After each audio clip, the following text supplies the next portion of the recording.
আমাদের ওখানে হরিবাসন হচ্ছে, এবার মুক্ত বিদায় কীর্তন হচ্ছে, অনুষ্ঠান হয়ে গেছে, মুক্ত বিদায় কীর্তন হচ্ছে, তো বাবাজি কীর্তন করছে, আমার কেশ ধরে পার করে দাও। এখন এই কীর্তন যখন করছেন, সামনে একটা ছেলে ধুলায় করে গড়াগড়ি দিয়ে কাটছে, বাবাজি ওকে বলছে, আরে ছেলেটার কি ভক্তি হয়েছে রে। আমি বলছি কেশ ধরে পার করে দাও, আরো ধুলায় করে গড়াগড়ি দিয়ে খাবে। আবার এই তো কি ভক্তি হয়েছে, ছেলেটাকে কি বলে জানেন, বাবারে আমার ভক্তি হয়েছে কিনা জানি না, ওটাই খানিস না, তাই খানিকে আমার জন্য, খানি আমার বাবার জন্য।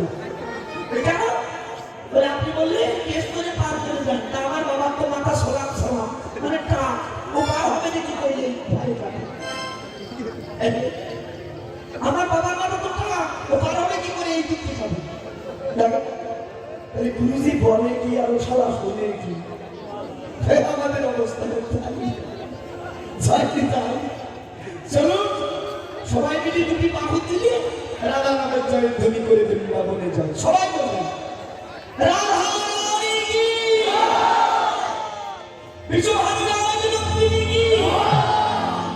রাধে রাধে রাধে। এখানে সবাইয়ের চরণে জানাই কোটি নমস্কার, নমস্কার। সবে মিলে চরণ তুলি দেহ দেহ মস্তকে মস্তকে বৈষ্ণবের চরণ ধরে আমি করি যে কামনা, করি যে কামনা, বৈষ্ণবের চরণ ধরি দিলে এ জগতে কৃষ্ণ কৃপা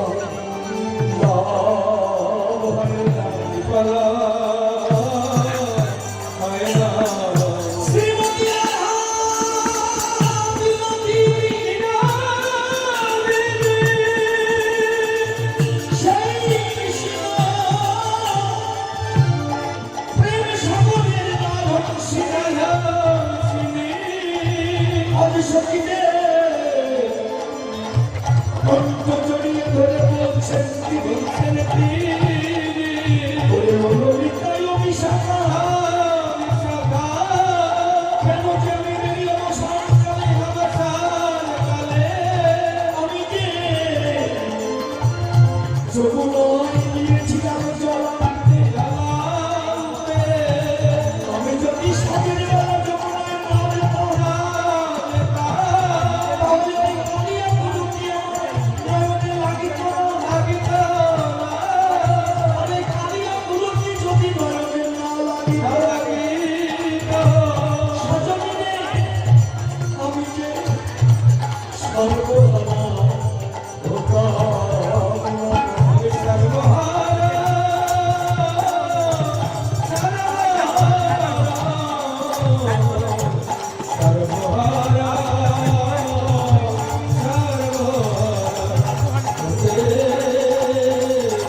আমি যে কেন যমুনায় গেলাম, আমি যদি যমুনায় না যেতাম তো কালিয়া গুরুকে নয়নে লাগতো না, আর যদি নয়নে না লাগতো তাহলে আমি সর্বহারা হতাম না।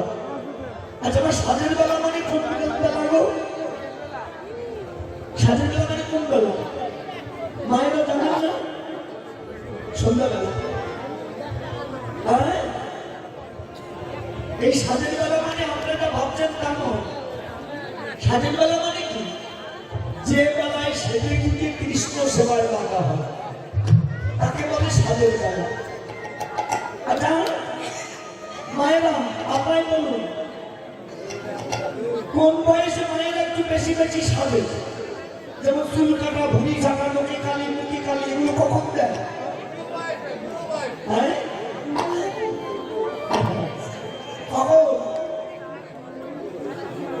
মধ্যাহ্নকালে অর্থাৎ যৌবনকালে, নাকি যৌবনকালে মানুষ নতুন নতুন সাজে সুসজ্জিত হয় নাকি বাবু? এর তত্ত্বে বলছে কৃষ্ণ সেবায় রাধার নামে যদি সাজের বেলা হয় তো শিশুকালে সাজ, বৃদ্ধ বয়সে সাধবেন কেন? যৌবনের প্রভাবকালে পুরো সাধনের পূর্বেই শ্রী গুরু চরণাশ্রয় করে সাজেন। এই তবে মনুষ্য জন্ম ধন্য হবে। তো শ্রীমতী রাধারানী সেই সাজের বেলা, আমরা যৌবনের সাজের বেলা সেজে বুঝি কাকে ছাড়া গাগুরি নিয়ে, কোন গাগুরি দেহ গাগুরি কোথায় গিয়েছিলেন? যমুনায়। কোন যমুনায়? যৌবনের যমুনায়। কি আনতে? জল আনতে। কোন জল? জাগতিক জগতের জল নয়, কৃষ্ণ প্রেম ভক্তি জল আনবার পরে গিয়েছিলেন তিনি যমুনার জলে। জলনা ছিল ছলনা, মনে ছিল বাসনা, যেন পথে দেখা হয় কৃষ্ণ কালো সোনা। কি বাবা, রাধারানীর জলনা ছিল ছলনা, কিন্তু মনে ছিল বাসনা, যেন পথে দেখা হয় কৃষ্ণ কালো সোনা। আপনার আমার তাই সংসারে এসেছি, কর্ম তো করতেই হবে, কিন্তু সে কর্মটা যেন ইন্দ্রিয় সুখের জন্য না হয়, সে কর্মটা যেন কৃষ্ণ সুখের জন্য হয়, তবে মনুষ্য যেমন ধন্য হবে। ঠিক গভীর তত্ত্বের ভিতর কি আছে বুঝি না আমরা সবাই। রাধারানী তাই সেই যমুনাই জলান থেকে অপ্রাকৃত রূপ মাধুর্য দেখে আপন বলতে যা কিছু ছিল কৃষ্ণ চরণে অর্পণ করে দিয়েছে। সরদিনে তাই তো কেন যে আমি যমুনায় গেলাম? যমুনায় যদি না যেতাম ওই কালিয়া প্রতিমা লাগতো না, আর যদি না লাগতো আমি সর্বহারায় হতাম না। আহা, সখীদের সঙ্গে এমন ভাবে অনুরাগ করছে। ওরে সখীদের,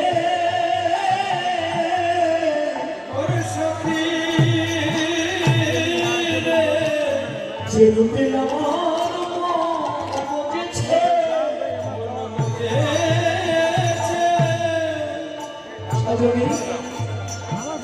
আমি আমার বলতে যা কিছু আছে, আমি আমার গোবিন্দ চরণে সব সঁপে দিয়েছি। এটা আমাকে দেখছিস, এটা আমার খাঁচা মাত্র, কিন্তু আমার বড় পাখি ওই যমুনার কুলে গোবিন্দের রূপ থামে এখনো ভর্তি হয়ে আছে। সত্যি আমি ঘরে আর রইব না রে, যেটুকু মনে বলেছে আমি তার আপনি চরণে নিজেকে সমাহিত করতে চাই। সতীমান বলছি ওরা বেশ তো ভালো কথা, গোবিন্দ প্রাপ্তির জন্য যাবি যখন কথা দিবি, আমি তোকে একটু ভালো করে সাজিয়ে দিই। বাবা তোকে একটু ভালো করে সাজিয়ে দিই। বাবা ভালো শ্রীমতী রাধারানীকে সাজাচ্ছেন। সখী বিলম্ব করিস না, মনের মতো করে সেজে দে, এক্ষুনি যদি বাঁশি বাজে আর তুই সাজার সময় পাবে সুন্দরী ঝাড় মন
সময় মতো সেজে নেই। এই সময় হইল আসি বাজিলে সংকেতে বাসি ধৈরাদের না রহিতে দেশ। এই সময় থাকতে সেজে না, একবার বাঁশি বাজলে আর সাজতে পারবে না। তাই না মায়েরা? এই জাগতিক জগতের সাজে নয়, কারণ এই জাগতিক জগতের সাজে যত সাজাবে তত সাজা পাবে, মজা পাবে না কোনো দিন। তাই না? এই যে আমি রাজি, আমি যখন ছোট ছিলাম কত লোক আমার কত নাম করে ডেকেছে না, সোনা মানা মায়না টিয়া কত না। যখন থেকে যৌবন এলো তখন পাঠশালায় গেলাম, যখন তখন একটা নাম লেগেছিল, ভালোবেসে নাম লেগেছিল রাজি। তারপর যখন দেখি যৌবন এলো কি হলো, কলেজে গেলাম, বড় ডিগ্রি প্রাপ্তি হলো, আত্মীয় স্বজন কি করলাম, মাথায় টোপর করিয়ে দিল, আমি বড় হয়ে গেল। একটা মেয়ে আমার গলায় এসে মারা দিল, বউ নিয়ে বাড়ি এলাম, আমি স্বামী হয়ে গেলাম। তাই না? কিছুদিন বাদে আমার ঘরে ছেলে হলো, আস্তে আস্তে আমি বাবা হলাম, আমার ডিগ্রি চেঞ্জ হলো, সেই ছেলে দিকে দিকে বড় হলো, সেই ছেলেকে বিবাহ দিলাম, ঘরে বউমা এলো, আমি শ্বশুর হয়ে গেলাম, আমার ডিগ্রি পরিবর্তন হলো, কিছুদিন পরে ছেলের ঘরে ছেলে হলো, আমি দাদু হয়ে গেলাম, আমার ডিগ্রি পরিবর্তন হলো। এই ডিগ্রি আমার জীবনের শেষ ডিগ্রি। এতদিন আমার আমার আমার বলে যাদের সাজিয়েছি, এবার শেষের দিকে তাদের দ্বারাই আমাকে সাজা পাওয়ার সময় হয়েছে। এই যে এরা কি চায় কতদিন, এই করে করে আমাদের ইয়াং জেনারেশন শেষ হয়ে গেল। দেখেছেন দুঃখের বিষয়, অন্য ধর্মের দিকে দেখবেন, তারা যখন কোনো ধর্ম অনুষ্ঠানে যায় তারা মোবাইল বন্ধ করে দিয়ে একেবারে তাদের ধর্মের কথা শোনে। আর আমাদের অবস্থা দেখেছেন, কেউ মোবাইল চালায়, কেউ বাদাম খায়, কেউ গল্প করে। তাহলে এ জাতের উন্নতি কি করে হবে বলুন? এ জাত তো এইভাবেই নষ্ট হয়ে যাবে, এ জাতের ভবিষ্যৎ খুবই খারাপ। কারণ সত্যিকার অর্থে কি জানেন, আমাদের কোনো শিক্ষা প্রতিষ্ঠান নাই যেখানে আমাদের ছেলেমেয়েরা উপযুক্ত ধর্ম শিক্ষা করতে পারে। বছর সালে একবার কীর্তন হয়, সেখানে এরা যায়, যে কি করে গল্প করে, বাগান খায়, মোবাইল চালায়। এরা বড় বড় ডিগ্রি অর্জন করেছে, কিন্তু ধর্মীয় বিষয়ে একটা প্রশ্ন করে এরা উত্তর দিতে পারবে না। এই জন্য তো এরাই বেশি ভিন্ন ধর্মের গ্রহণ করে। ও ভালো না, কেমন ও বাদাম খেতে খেতে তো দিন চলে গেছে, কোনোদিন দেখেনি। এদের সর্বনাশ হবে না তো হবে কার? এই জন্য ধ্বংস হয়ে যাবে। এই জন্য আমি প্রত্যেক বাবা মাকে বলবো, প্রত্যেক ইয়াং জেনারেশন যারা আছে তাদের কম ধরে জানাই যে আমাদের ভবিষ্যৎ প্রজন্মেরা এরা নষ্ট হয়ে গেলে সনাতন ধর্ম তারা জায়গা পাবে না। এই জন্যে আমি সবাই কাছে বিনতি জানাই, শুধু বছর সালে একবার কীর্তন দিলেন তা না, গ্রামে গ্রামে গীতা ভিত্তিক পাঠশালা তৈরি করুন, সেখানে সপ্তাহে একবার হলে ছেলেকে উপযুক্ত পড়াশোনা করতে পারবে। ব্রিটিশ শিক্ষাকে আরো উন্নতর করা হচ্ছে, কিন্তু আমাদের সমাজের আদি যে বৈরাগ্য শিক্ষা তা আমাদের ভিতরে আর নাই। কি করে হবে ভেবে দেখুন। প্রাইমারি স্কুলে আমাদের ছেলে মেয়েদের প্রথম থেকে ভুল শেখানো হয়, এই যে বইটার নাম হবে সনাতন ধর্ম শিক্ষা, সেখানে নির্বিকার নাম দিয়েছে হিন্দু ধর্ম শিক্ষা। এই করেই তো যাচ্ছে সনাতন ধর্ম নষ্ট হয়ে। এই জন্য পরিবর্তন আনতে হবে, আমাদের ছেলে মেয়েদের উপযুক্ত শিক্ষা দিতে হবে, আর তার জন্য সেই প্রতিষ্ঠানের খুব দরকার। আমি প্রত্যেক মায়েদের বলবো, প্রত্যেকদিন বাড়ি রান্না হয় না, ওই হাড়িতে আপনাদের রান্নার চাল নিয়ে ওতে এক দুটো তুলে একটা ভান্ডে রেখে দিন, 1 মাস পরে দেখবেন অনেক চাল হয়েছে। ওখানে প্রতিষ্ঠানে দান করুন, গ্রামের সবাই মিলে এক জায়গায় এনে রাখুন, দেখবেন অনেক টাকা হবে। ওটা দিয়ে একজন ভাগবত একজন পণ্ডিতকে সেখানে নিয়ে যেতে করুন। সেখানে বসে যেন আমরা প্রত্যেক দিন না হোক সপ্তাহে একবার এসে আমরা ভাগবত কথা শুনতে পারি, শিখতে পারি, জানতে পারি। আপনাদের কাছে বিনতি জানাই, বাড়ির প্রত্যেককে একখানা করে গীতা কিনুন, বাড়ি পাঠ করুন, আপনি পড়ুন, ছেলে মেয়েকে শোনান, তাদের শিখান। যে ছেলে মেয়ে স্কুল কলেজে যাচ্ছে, ছেলে মেয়েদের প্রতি ভরসা নেই আপনার, ও কাছে আসবে কিনা সন্দেহ, ওকে গীতা শিক্ষা দিন, ও কোনোদিন কুপথে যেতে পারবে না। কারণ ভগবান বলেছেন, আমিও যে আমার পিতা তা, আমি গীতার জ্ঞানকে অবলম্বন করে তুই জগৎকে প্রতিপালিত করে থাকি। এই যার ভিতরে গীতার জ্ঞান ঢুকেছে, সে কখনো কুপথে যেতে পারবে না। এই কথাটা যেন আপনাদের মনে থাকে। কেমন আমরা বলে যাই স্টেজে দাঁড়িয়ে, করার দরকার হলো আপনাদের। এই জন্য বিরতি রাখবো, যাতে আবার যদি ভবিষ্যতে আসি যেন এই কথা গর্ব করে বলতে পারেন যে আপনার কথা আমরা দেখেছি বা কথা করেছি। কীর্তন যে আমরা করি নাই, কতটুকু ধারণ বরণ করতে পারেন আমি জানি না। এই যে হাজার হাজার টাকা পয়সা খরচা করে এত বড় মহতি হরিবাসন করেন, এর দ্বারা কিছু পাওয়ার জন্য, কিছু শিক্ষা অর্জন করবার জন্য। তো তা যদি না করে হেলায় হেলায় দিন অতিবাহিত করেন, এর দিয়ে লাভ কি? এ পয়সা খরচা করে লাভ কি যদি এতে কিছু না পান, কিছু গ্রহণ করতে না পারেন, যদি কিছু পরিবর্তন না করতে পারেন, তাহলে দিয়ে তো কোনো দরকার নেই সব। এই জন্য পরিবর্তন আনুন। আর এটা একার দ্বারা হবে না, সবার সম্মিলিত প্রচেষ্টার দ্বারা এটা হবে। এবং আমি সবার কাছে বিরতি রেখে যাই, যেন আপনারা সবাই মিলে এই প্রতিষ্ঠানটা নির্মাণ করতে পারেন, যেখানে আমরা সবাই এসে এক জায়গায় বসে ভাগবত কথা শুনতে পারি, চৈতন্য কথা শুনতে পারি। এগুলো দরকার, কারণ অদূর ভবিষ্যতে আমাদের ছেলে মেয়েদের এই শিক্ষা থেকে বঞ্চিত হবে, তারা এই ধর্ম সম্পর্কে ভালো জানতে পারবে না। এখন যান কলকাতা কলেজ স্ট্রিটে এমন কিছু কিছু গ্রন্থ আগে আমি খুঁজে পাইনি। এত গ্রন্থ যা আগেকার দিনে ছিল, আজ তা হারিয়ে গেছে। কেন জানেন? পড়ার মানুষ নাই, মানুষ আর সেটা কি কাজ, এগুলো হচ্ছে আস্তে আস্তে। এই জন্য কথাগুলোকে মন দিয়ে শুনবার চেষ্টা করুন, মা পালন মানন করার চেষ্টা করুন। যাই কি তাই? তাইতে রাধারানী কি বলছে, সখীরে ভালো করে সেজে দে, আর কিন্তু সাজানোর সময় পাবে না। অনেকে ভাবে না এখন আমার কৃষ্ণ বলা ভজন করার সময় হয়নি, তো মূর্খ ছাড়া কিচ্ছু না। কেউ যদি সাগরের কূলে দাঁড়িয়ে মনে করে সাগরের জল তবে স্থির হবে, তবে আমি অবগাহন করবো, মূর্খ ছাড়া কিচ্ছু নয়। কেন?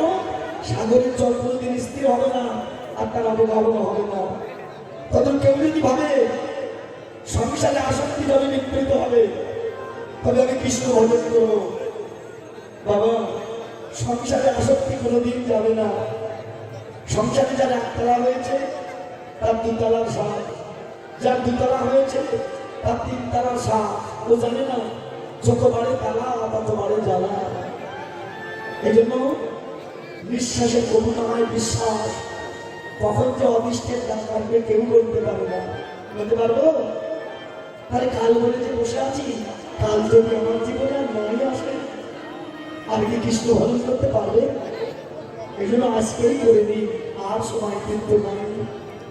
তাই তো রাধে তোরা করে সেজে নে, আর বিলম্ব করিস না, তাহলে আর সাজার সময় পাবে না। তাই যে রাধে আর বিলম্ব নয়, তোরা করে সেজে নে। নম নম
তারা করে বেনিটা বেঁধে বেনি বলেন তোমার বেনি কারে বলে বলেন তো?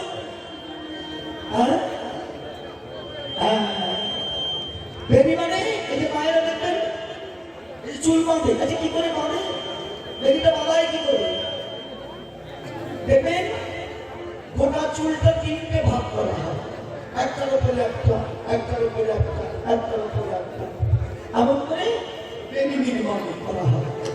আচ্ছা সতীগন্ধ চিবাবে যে ভালো করে বেনিটা বেঁধে, আচ্ছা কেন মায়েরা কিনে মারতে জানে না, দাদারা কি মারতে জানে না, কেন বলছেন এই কথা?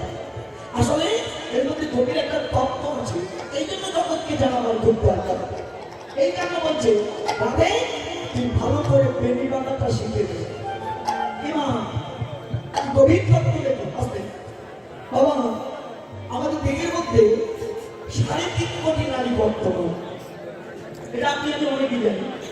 এই ৩.৫ কোটি নারীর মধ্যে ৭২,০০০ নারী হল প্রধান, আবার এই ৭২,০০০ নারীর মধ্যে ১৩ নারী হল প্রধান, মানে ১৩খানা নারী। আবার এই ১৩খানা নারীর মধ্যে ৩টে নারী প্রধান, যাকে বলে ইরা, পিঙ্গলা, যার নাম সুশর্মা, যার নাম গঙ্গা, যার নাম যমুনা, যার নাম সরস্বতী। এই ৩টি নারী হল প্রধান। তাতে কি বলছে? ইরা, পিঙ্গলা, ডান এবং বাম নাসিকায় বিরাজ করে। যেখান থেকে শুরু করে দ্বিতীয় পথে এসে এখান থেকে সে দুটো নাসিকার ক্ষেত্রে বহন করে, ইরা আর পিঙ্গলা। আর সুষমা নারী যেটা সহস্রতর ভেদ করে দ্বিতীয় পথে এসে মেরুদণ্ডের হাড়ের মধ্যে দিয়ে একেবারে লিঙ্গমুখের দিকে ধাবিত হয়েছে। এই যে ৩টি নারী, এই ৩টি নারী হলো প্রধান। কি বাবা, সুষমা নারী যদি দুর্বল হয় সবাই দুর্বল, তাই না? এই জন্য দেখবেন যখন কোনো অপারেশন করা হয় মেরুদণ্ডের হাত থেকে দেখে মিটি মিটি মিটি মিটি ওখানে দিয়ে ইঞ্জেকশনটা দিয়ে আসে। এই মালটা বলেছি দেখেছেন? এর মধ্যে আরো 2টি নারী থাকে, একটা হলো ব্রহ্মানাল আর একটা হলো চিত্রাণী, যার মধ্য দিয়ে কৃষ্ণ ভগবান বস্তু প্রাচীন করছে। কি সাধারণ জিনিস, এগুলো বলবার ইচ্ছা ছিল জানেন, কি বলবো, শোনার মানুষই তো কম। এই তত্ত্ব সম্বন্ধে মানুষ বোঝে না, আমি যাই বলুন না কেন, কারণ এরা শুনে শুনে যতটুকু শিখেছে, গুরু ক্রিয়ে গিয়ে এরা শেখার প্রয়োজন মনে করে। ঠিক, এরা গুরু ক্রিয়ে কেউ যায় না। এই জন্য অনেকে পথে আসার সময় বলে দাদা একটু খোলাখুলি করেন, মানে এখান থেকে শিখে যাবে, গুরু ধরবে না। মশাই এই ১৬ খানা পথ পায় না, এরাই ৩ জন। কেমন আমরা সব বলি কিন্তু তা বলি না, অত মাথা খারাপ আমাদের হয়। সব যদি বলে দিই তাহলে তার গুরু পরম্পরা থাকে না, জগতে থাকবে কিছু থাকবে না। এই জন্য এখান থেকে পিপাসাটা বাড়াই, এর থেকে কোনো মানুষের পিপাসা নিবারণ করা সম্ভব হয় না। তাই কি তত্ত্বটা দিচ্ছে দেখুন, কি বলছে? ভালো করে বেরিটা পাও। তত্ত্বটা কি দেখবেন? এই যে ৩খানা নারী নিচের দিকে যে ধাবিত হয়েছে, ঠিক বেরির আকারে কিরকম? এই যে দ্বিতীয় পথে এসে এখান থেকে প্রত্যেকটা নাসিকা, প্রত্যেকটা পদ্মগুলো ভেদ করতে করতে, সপ্ততলা ভেদ করতে করতে করতে করতে নিচের দিকে ধাবিত হয়েছে, ঠিক বেরির আকারে। দেখেছেন? এই জন্য যারা প্রাণায়াম জানেন দেখবেন, তারা প্রাণায়ামের দ্বারা এই নিঃশ্বাসকে কন্ট্রোল করে। তারা যে নিঃশ্বাস প্রশ্বাসের দ্বারা মানুষের বাঁচা বাড়া, তাই না? তাই না? ভক্তি বলছে স্বপ্নে শক্তি প্রাপ্ত, স্বশক্তি ধারণ হওয়া, অর্থাৎ যে বস্তু চলে গেলে আর ফিরে না এলে জীবের পতন সেখানেই ঘটে। দেখেছেন? এই জন্য হকারে কৃষ্ণ করে বাহিরে গমন, সকালে শ্রীমতী রাধা করে আকর্ষণ, হসাকারে কৃষ্ণ রাধা এই ভাবটা হয়, ভাবনাতে বিপরীত জানি হরিচয়। ২১,৬০০ সংখ্যারে পারিত, জ্ঞানী বা অজ্ঞানী জীব জপে অবিরত, অচৈতন্য হলে জীবী আর মুক্তি নাই, ভক্তিপদ চৈতন্যের আমার চৈতন্যের প্রসার।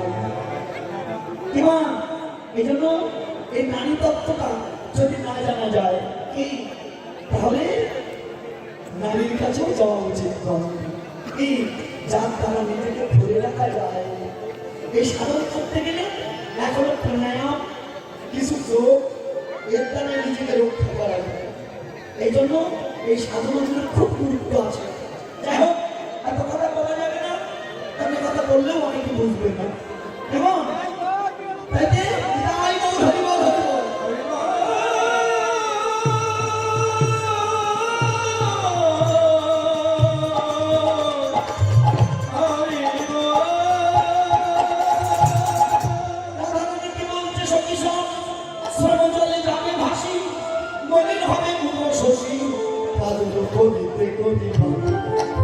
তোকে কাজল করতে নিষেধ করি কেন?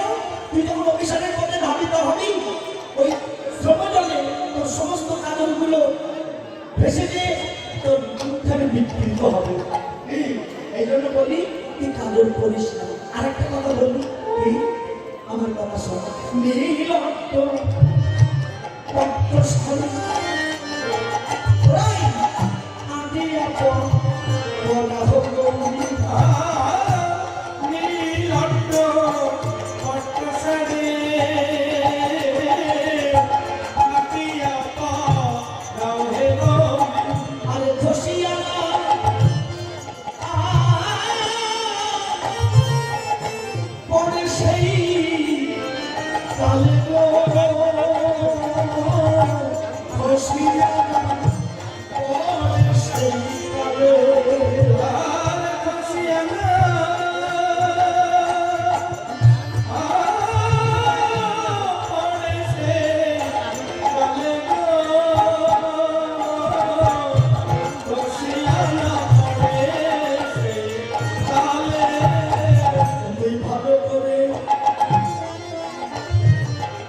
তত্ত্ব আছে।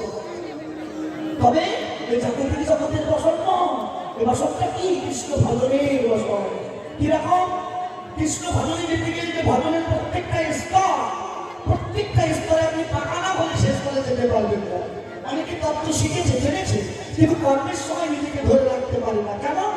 তার মানে হলো এখনো সাধনে সে পারদর্শী হতে পারেনি। এই স্থূল পদার্থ সাধন সিদ্ধি, এই সিদ্ধির দেশে যেতে গেলে এই প্রথম থেকে যে স্তরগুলো আছে সেই স্তরগুলো খুব পরিপক্কভাবে সাধন করতে হয়। এখনকার শিষ্যরা কি করে জানেন? গুরু ধরেই বলে সব দেও, কিন্তু বাবা যে একদম পারে না, সে যদি 10 মন নিয়ে বসে থাকে পারবে তো? পারবে না। এই জন্য আগেকার দিকে গুরুদেব যারা শিষ্য গ্রহণ করে বছর বছর পিছনে ঘুরাতেন। কেন না দেখি তার কতটা ভক্তি গাঢ় হয়েছে। তবে একটা রসতত্ত্বের কর্ম দিতেন, সেই রসের কর্মটা করে যদি গুরুকে দেখাতেন, গুরু যদি মনে করতে পারে পরিপক্কভাবে কর্মটা সাধন করেছে, তবে আরেকটা কর্ম দেওয়া হতো। আর এখন সে সব নিয়ে বসে থাকে। একটা রস আস্বাদন করতে গেলে, একটা রসকে সাধন করতে গেলে অনেকের 12 বছর লেগে যায় সাধন হয় না, আর মানুষ সব দিয়ে একসঙ্গে বসে থাকে। এটি সহজের বস্তু? এই জন্য বলছে প্রতিটা ভজনের স্তর খুব শুদ্ধ চিত্তে ভক্তি সহকারে সাধন করে নিতে হয়। যদি কম হয়ে যায় আপনি ভজন পথে শেষ স্তরে যেতে পারবেন না। কি দেখেছেন? প্রেমের হাতে জানি বলে শাড়ি যেত না, তিন গানের ওই মাঝে এসে উঠল ভীষণ কম। তিন গান জানেন কোথায়? যেটা মাতৃজনিতারে তিনটি নারী একত্রিত হয়েছে। মানুষ কর্মস্থলে যে কোন নারী দিয়ে কোন স্তরে যেতে হয় সে কর্মসাধনই তো মানুষ জানে না, হবে কি করে? এদের লিখেছে না, প্রতি মাসে 3 দিবসে আইসে নদীর ঢেউ, রসিক ভিক্ষে সেই জলের ধারা, আর আম জানে না কেউ। এদের রসিক যেজন সেজন সেই ধারা চিনে তার এক বিন্দু যদি রাজুক্য উত্তোলন করে এক বিন্দু আস্বাদন করতে পারে জীবনে, নিতাই গৌর হরি বল বলে তার মনুষ্য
ভিতরে যেন ভিতরে থাকে। আচ্ছা, হাত যদি ছিঁড়ে যায় কোথায় যাবে? ও সে যে গল্প করছে তাকে বলছে, বলুন তো কি বললাম? উনি কি আর এ জগতে আসে রে? থাইল্যান্ডে চলে গেছে। কি বাবা, এই গলার মালা যদি ছিঁড়ে যায় যায় কোথায়? মাটিতে পড়ে যাবে নাকি? কিন্তু বৈষ্ণব কিন্তু কবি বলছেন, কাঁচুরি বান্দিয়া হার ভিতরে রাখো, তার ছিঁড়িলেও থাকে যেন বলো, ছিঁড়েও যদি জায়গায় বলে থাকে। আচ্ছা, এটা কোনো কথা হলো? এই সমস্ত কিন্তু কথা না। আচ্ছা, প্রশ্ন জাগে কি না?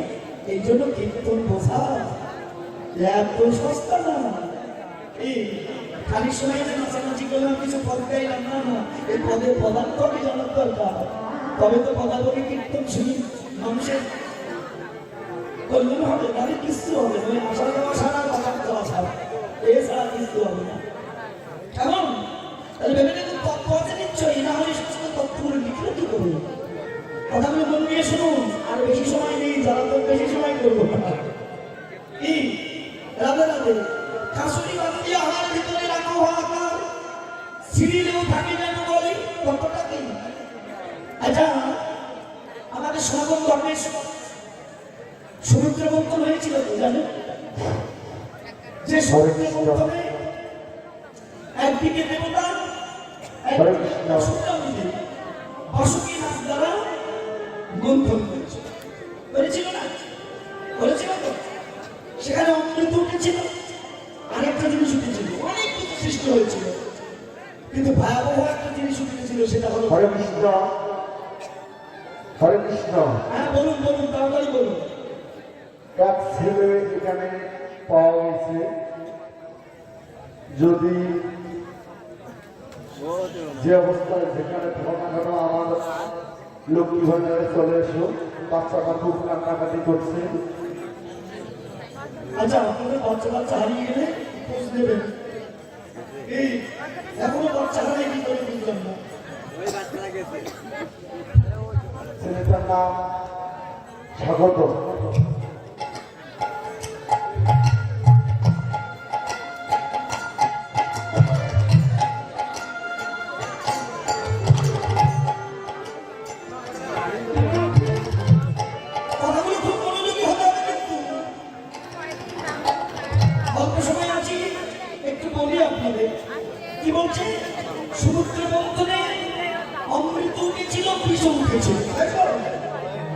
এই বিষ খেয়েছিল কে?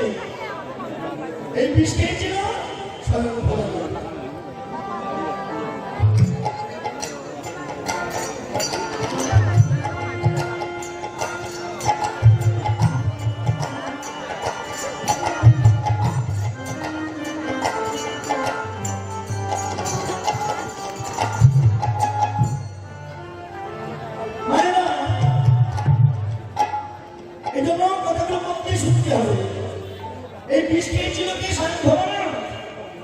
সেদিন থেকে তার একটা নাম হয়েছিল, নতুন নাম।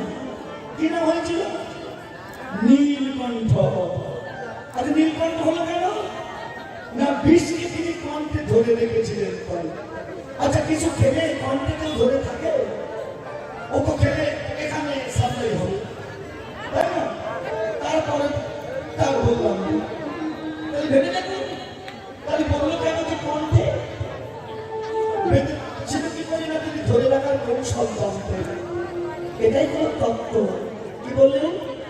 সাধনকারী যদি বস্তু নড়ে যায়, এই যে সংস্কৃত তত্ত্ব, এখান থেকে যদি নড়ে যায়, এরপরে হলো আজ্ঞা চক্র বা দ্বিদল তত্ত্ব।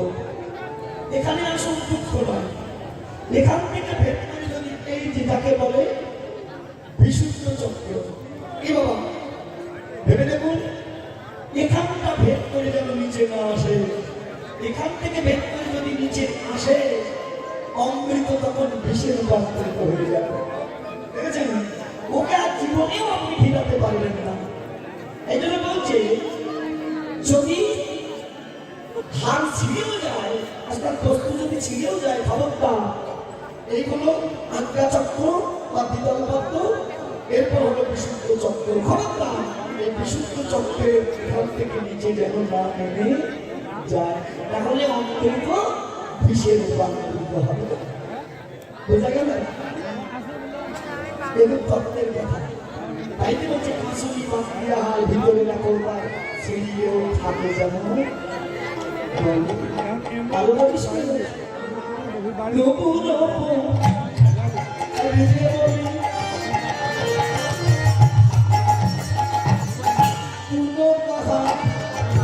নিষেধ করি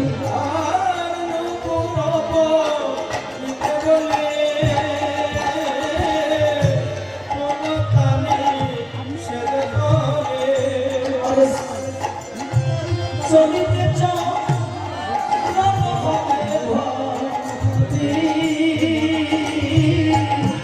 চলিতে চাও ভাবি চলিতে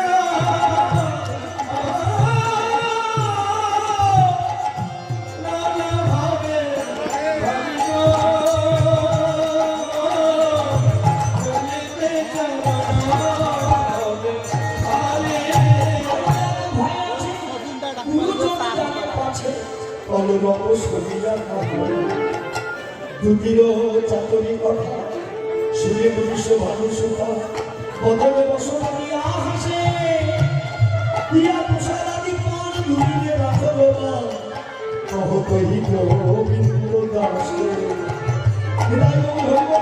দক্ষিণে নিতে চান লোক কাছে দিয়ে দেবে, না দিলেও দুঃখ নেই, কিন্তু উঠবে না। জানি এবার সখীদের কাছে বলছে, সখীদের কাজে কি ভূষণী আমার, কাজে কি ভূষণী মন কতি করে সাদের ধরে পরাণের কাজানি নয়নের ভূষণ সাগর ভূষণ শ্রবণ ভূষণ পরে ভূষণ শিবর সেবন পদন ভূষণ মানে কণ্ঠের ভূষণ পাবনের হার নাসার ভূষণ গন্ধ প্রীতি ভূষণ মন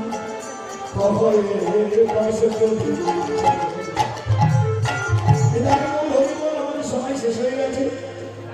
এবার আমরা কি অভিশাপ দিই এবং এরপর তো রাস হবে, আপনার কষ্ট করে বসে আছে কেমন জানি। তাই এবার শরীরের সঙ্গে এমন ভাবে অনুরাগের কথা বলতে বলতে অকস্মাৎ বৃন্দাবনে রাসের রাশি দিয়েছে। চলুন আমরা সবাই একটু অভিশাপের কথা বলি শুনি কেমন। বিদায়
মানে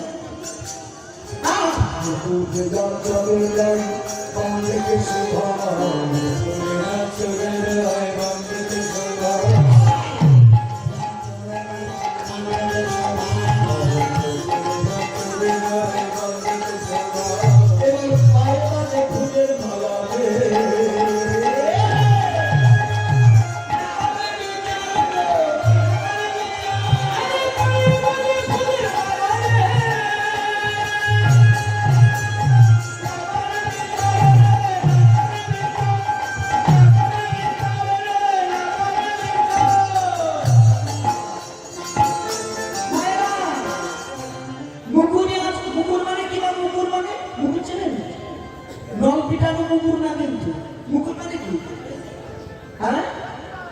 মুকুর মানে আয়না বুঝে বলি ভালো একটা মুকুর বলে মুকুর মানে আয়না যা দিয়ে মানুষ মুখ দেখে কিন্তু রাধারানী এতটাই মুকুর হয়েছেন কৃষ্ণপুরে মুকুর মানে সে আয়না দিয়ে মাথা ছাড়ছে কি বলি আমি যাই কৃষ্ণ ভজন মুকুরে আসলে রায় বাঁধতে বেশ ভাল পায়ে পাকে ফুলের মালা না করে বিচার ওটা গলা ফুলের মালা পায়ে দিচ্ছে আরো কি করছে জানি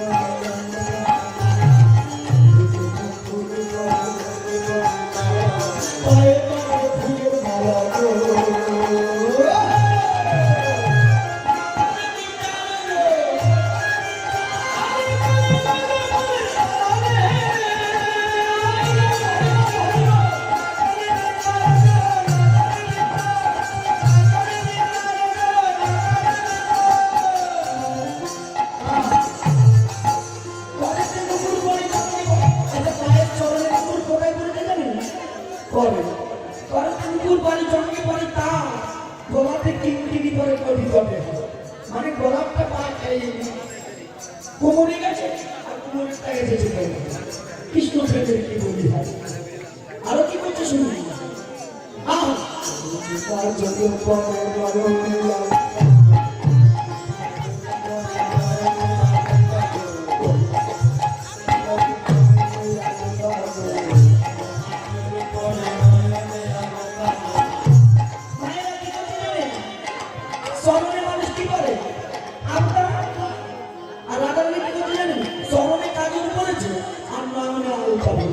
কেমন দেখা যায় কি মনে মনে ভাবুন তো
এখানে আমরা লীলা সমর্পণ করবো এরপর রাসলীলা হবে আপনাকে ঘরে যাবেন না সবাই বসে বসে এই মহারাজ লীলা সাধন করবেন শ্যামল বিষাদে চলে বিনোদিনী রাধা বিনোদিনী রাধা শ্যামল বিষাদে